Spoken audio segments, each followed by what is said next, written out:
بسم الله الرحمن الرحيم إن الحمد لله نحمده ونستعينه ونستغفره ونؤمن به ونتوكل عليه ونعوذ بالله من شرور أنفسنا وسيئات أعمالنا من يهده الله فلا مضل له ومن يضلل فلا هادي له وأشهد أن لا إله إلا الله وأن محمدا رسول الله صلى الله عليه وسلم. در درس 19 هستیم ان شاء الله تعالی. نامهای الله سبحانه و تعالی هستند که به صفت خلق کردن و تصویر کردن و تربیت نمودن الله سبحانه و تعالی دلالت میکنند. بسم الله الرحمن الرحیم. اول الخالق و الخلاق. نامهای خالق با عظمت هستند که اول الخالق یعنی خلق کننده، یعنی الله سبحانه و تعالی ذات با عظمت خدا به این صفت بیان کرده که الله خلق کننده هست و خلاق صیغه مبالغه هست. خالق اسم فاعل و خلاق صیغه مبالغه هست که در اینجا بیشتر به معنای از او تأکید شده رفته است. یعنی خالق و خلاق ذاتی که با قدرت و عظمتش تقدیر میکنه و قدرتمند است و با قدرت و عظمتش خلق میکنه. و دیگه الخالق و الخلاق نامهای الله سبحانه و تعالی هستند که به صفت خلق کردن الله سبحانه و تعالی دلالت میکنه که الله خلق کننده تمامی مخلوقات است و تمامی موجودات وجود نداشتن، ولی الله سبحانه و تعالی دارای این صفت خلق کردن بود و دارای این صفت هست و همیشه این صفت الله سبحانه و تعالی هست. و الله سبحانه و تعالی مخلوقاتش به هر کمیت و کیفیتی که باشه خلق میکنه. با کمیت یعنی تعداد بسیار زیاد. و ما یعلم جنود ربک الا هو. لشکر پروردگارت نمیدان مگر او. دیگه مخلوقات الله سبحانه و تعالی بسیار زیاد هستند. عالمیان، عالم ملائکه، عالم جن، عالم حیوانات، عالم نباتات، عالم پرنده ها، عالم حشرات. یعنی وقتی انسان ایره ما و شما تصور بکنیم مخلوقات بسیار زیاد الله هستند که با کمیت و کیفیت هر مخلوق بینی با کیفیت خاص الله سبحانه و تعالی اونا را خلق کرده. و الله سبحانه و تعالی خالق و خلاق است، یعنی ذاتی که از نگاه کمی و کیفی به قدرتش نوآوری ها در مخلوقاتش میکنه. یکی را بعد از دیگه‌اش خلق میکنه. ان ربک هو الخلاق العلیم. یعنی پروردگار تو خلق کننده بسیار عالم هست و مخلوقاتش هر وقت که بخواه بعد از مرگ دوباره خلق میکنه. یعنی هم خلق کننده در ابتدا هست و هم خلق کننده بعد از مرگ هست. وقتی ما و شما ایمان داریم والبعث بعد الموت، یعنی وقتی ما میمیریم یحیی و یمیت، اما خالقی که ما را زنده کرده هست میمیراند و دوباره از سر زنده میکنه، دوباره خلق میکنه و همین اعضا و وجود همین اعضای بدن انسان بلا قادرین علی ان نسوی بنانه. حتی همین سر انگشتا، مثلا بسیاری وقتا همین انگشتای دو نفر با هم یک قسم نمی باشد. الله متعال میگه حتی از اعجاز علمی قرآن است که الله متعال میگه حتی ما قادر هستیم. الله متعال میگه که امو سر انگشتا را هم دوباره چی کنیم؟ اثر خلق بکنیم. یعنی سابق مردمی نمیفهمیدن که انگشتان چی مشکل داره، لکن حالا ما و شما وقتی در باید متریک میریم انگشتان خدا میمانیم، در بین میلیون انسان از هم دو نفر همی انگشتش یک قسم نیست، همی علاماتش پس پیدا میشه. مثلا بنابراین الله متعال خالق هست که حتی همو انگشتان انسان دوباره چی میکنه؟ خلق میکنه. و انسان مسلمان این خالق با عظمت میشناسه و به خاطر امی قدرتش که خلق کننده ما هست و ما را دوباره خلق میکنه و بحث میکنه و خالق قدرتمند است، او مستحق عبادت است، ما او را عبادت میکنیم. نام دیگه الله سبحانه و تعالی در اسماء الله الحسنا البارئ. البارئ به معنای ذات با عظمتی که انشاء کننده و از نو پیدا کننده مخلوقات است. یعنی امون موجوداتی را که تقدیر شده هست، ذات باری او را چی میکنه؟ از نو پیدا میکنه. به مثال سابق نیاز نداره. ما و شما وقتی مثلا یک چیز را میخوایم بسازیم، نمونه از او را سهل میکنیم و مطابق از او یک چیزی را میخوایم بسازیم. الله متعال بدون از اینکه نمونه سابقی وجود داشته باشه، مخلوقات خود خلق کردن و خلق میکنه و این مخلوقات از عدم و از هیچ به اساس تقاضای خلقت و تقدیر بدون مثال سابق خلق میکنه. فتوبوا الی بارئکم. الله متعال میگه پس شما توبه بکنین به بارئ شما، یعنی او ذاتی که شما را از نو پیدا کرده است و شما را ایجاد کرده است. مخلوقاتش را دیگه صفت باری یعنی دلالت میکنه به ذاتی که از نقصان و عیبها پاک و منزه است. و همچنان ذات باری ما و شما عقیده داشته باشیم که ذاتی هست که تمیز کننده و فرق کننده بین مخلوقات است. حالا شما ببینید که به میلیاردها میلیارد انسان است، لکن چهره هایشان کلشان دو چشم دارن، یک بینی دارن، دو لب دارن، روی دارن، لکن وقتی که سیل کنید در بین میلیون ها میلیون انسان، چهره یک نفر با چهره دیگران مشابهت نداره، فرق میکنه که این فلانی شخص است. سبحان الله، این ذات باری هست که با قدرت خود و با عظمت خود تمیز کرده و خلق کرده.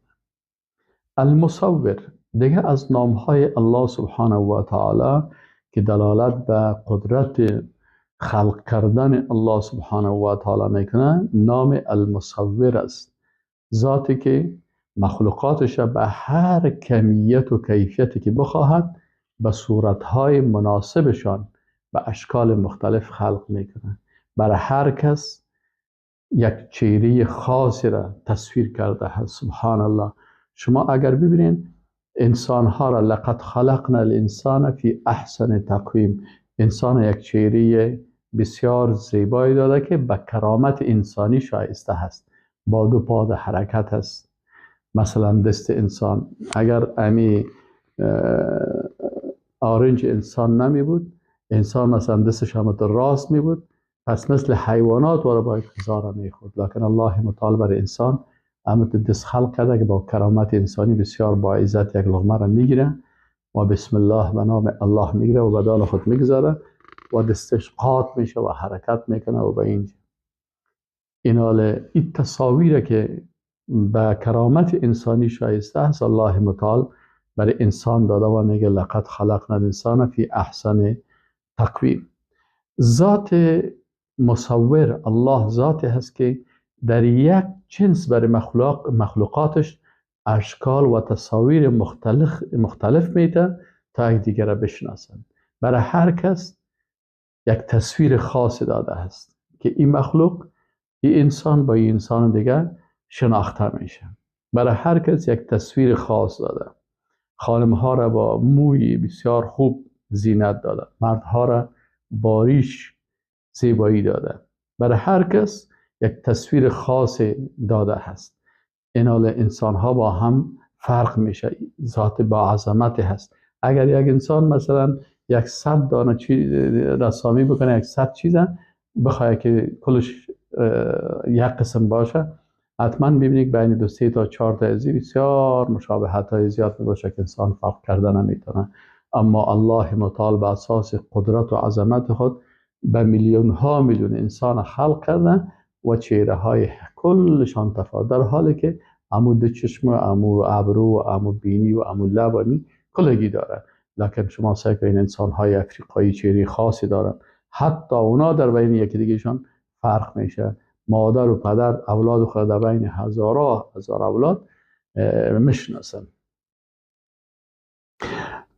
مخلوقاتش با علامات خاص و اشکال مختلف تصویر نموده. برای هر کس یک نشانه خاص داره. شما حتی امروز اگر ببینید مثلا برای ماهی برای نهنگ و برای ماهی و برای حیوانات بحری اما ساختمان‌های خاص را الله سبحانه و تعالی تصویر کرده که او برای شنا کردن در آب برشان شایسته هست. به می خاطر حتی دانشمندایی که خواستن کشتی‌های زیردریایی بسازن، او را تصویر از او را از تصویر اعظمی حیوانات بحری گرفتن، مثل از او را ساختن. وقتی پرنده ها را الله متعال خلق کرده که اینا در هوا، امو بینی از اونا، چهره از اونا، شما یک باشه را ببینین، یک پرنده را سیل کنین که بسیار بلند پرواز میکنن بالای زیره. و حتی بسیاری وقتا وقتی که انسان ها خواستن که مثلا طیاره بسازن، بسیاری از طیاره ها را شما ببینین که از امو پرنده ها، از چهره از اونا گرفته به چهره از اونا خلق کردن، ساختن، به خاطر از اینکه ذات مصوری که با این شکل ایره پرنده ها را خلق کرده، امی ساختمان فیزیکی از اینا برای پرواز کردن بسیار شایسته هست. از این خاطر انسان ها هم نیاز پیدا کردن مثلا هلیکوپتر مثل بمبیرک وارد ساختن و بسیاری از طیارهای دیگه. بعضی طیارها را ببینید که حتی مشابه مثل بوم وارد، بعضی طیارها را ببینید ساختمانشان مثل باشواره هست. و این از چی است؟ الله متعال وقتی که اینا را تصویر کرده، در امو تصویر ظاهری از اونا هم به مو وظایف فیزیکی از اونا شایسته هست. الله متعال برای انسان میگه یا ایها الانسان ما غرک بربک الکریم، تو را چی چیز مغرور ساخت به پروردگار با عظمتت، الذی خلقک فسواک فعدلک فی ای صورت ما شاء رکبک. در هر تصویری که تو را خواست را ترکیب کرد. انسان صورتهای خاص برش داد تا این انسان بشناس الله را. وقتی که انسان به طرف خود میبینه و چهره خود میبینه که چی خالق با عظمت هست که چهره و تصویری بر ما داده و به دیگه مخلوقات داده هست. و باز برای انسان ولقد خلقنا الانسان فی احسن تقویم، برای انسان بهترین چهره را داده هست. و به می شکل الله متعال ذات با عظمت هست که اگر کسی باز در این صفت به امرای الله مشابهت میکنه، الله او را عذاب سرسخت را میده. رسول الله صلی الله علیه و سلم میگه که و من صور صورتا، کسی که یک تصویر میگیره یا عکس میگیره، تصویر میگیره، یا مثلا به شکل مجسمه سازی یا با قلم یا با موبایل یا با کامera وقتی که عکس میگیره و این انسان میگه عذب عذاب کرده میشه و کلف و مکلف میشه در روز قیامت ان ینفخ فیها، تو خوی چیری زیر ساختی. حالا میگه ده ای روح بده من ولیس بنافخ، و این شخص ای کار کردن نمیتونه و در روز قیامت به می اساس ای به عذاب الهی مبتلا میشه.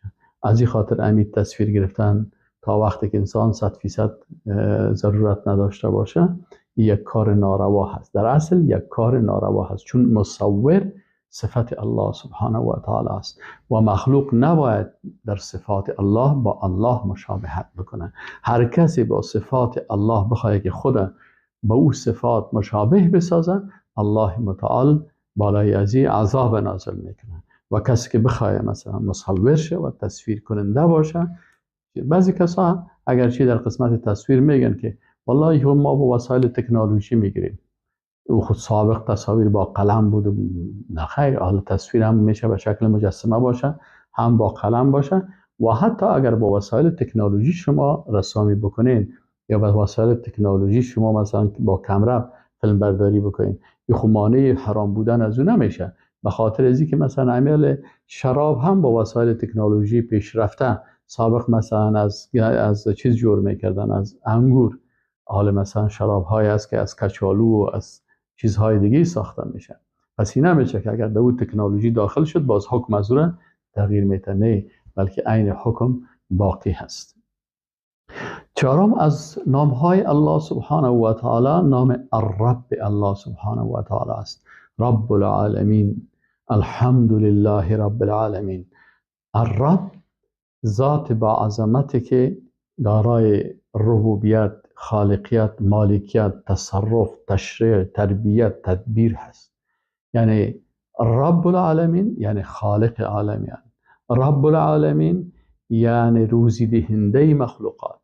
رب العالمین یعنی حفظ کننده مخلوقات. رب العالمین یعنی زنده کننده مخلوقات. رب العالمین یعنی مرگ دهنده برای مخلوقات. رب العالمین یعنی تربیت کننده مخلوقات.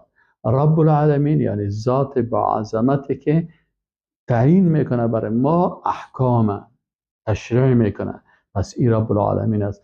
ذالکم الله ربکم، الله رب شما هست. رب العالمین رب ما و شما هست.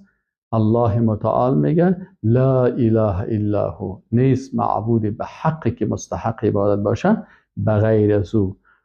خالق کل شیء، او رب العالمین است، خلق کننده تمام مخلوقات است. فاعبدوه، پس او را شما عبادت بکنین. خالق با عظمتی که رب العالمین الرب نام ذات با عظمتی هست که سیادت و فرمانروایی مطلق در دنیا و آخرت داره. یعنی حکم از او هم در دنیا و هم در آخرت مطلقاً همین حکم و سیادت مربوط از او هست که حکم کننده هست، هم با حکم تکوینی خود و هم با حکم تشریعی خود. حکم تکوینی در تمام مخلوقات. در آسمان ها حکم کی هست؟ بالای آفتاب حکم کی است؟ بالای مهتاب حکم کی است؟ بالای سیارات حکم کی است؟ در زمین حکم کی هست؟ بالای وجود ما حکم کی است؟ وقت مرگ ما که میرسه کی این اجل ما را تعیین کرده؟ حتی بسیار فرعون ها و خطرناک ها که بسیار دعوای العیاذ بالله ربوبیت میکنن، لکن مرگ وقتی سرشان آمد اینجا در حکم تکوینی الله کلگی تسلیم هستند. و همین قسم حکم تشریعی مطلق مربوط الله هست. الله هست که حق، باطل، جایز، ناجایز، خوب، زشت کل زیر تعیین میکنه. این خوب است انجام بدین، این باطل است نکنین، این حق است انجام بدین، این باطل است این بشناسین، این حلال است از این استفاده کنین، این حرام است از این منع است. پس به این خاطر کسانی که قانون یا مثلا احکام یا فتوای دادن ضد حکم الله متعال اونا را ارباب گفتن و کسایی که از اونا پیروی کردن گفت اینا را صفت ربوبیت دادن. اتخذوا احبارهم و رهبانهم اربابا من دون الله. این احبار و رهبان، احبار علمای یهود، رهبان امو گوشنشینای نصرانی ها، اینا چی میکردن؟ شریعت الله را عوض شریعت الله قوانین میساختن، احکام میساختن، فتاوای جدید میوردن که ضد شریعت الله هست و کسایی از اونا پیروی میکردن. الله گفت شما اینا را رب خود، ارباب جمع رب از شما رب های خود قرار دادین، پس اینجا شما به کفر مبتلا شدین. پس ذات با عظمتی که برای ما تشریع را تعیین میکنه الله هست که رب العالمین است، پروردگار ما هست.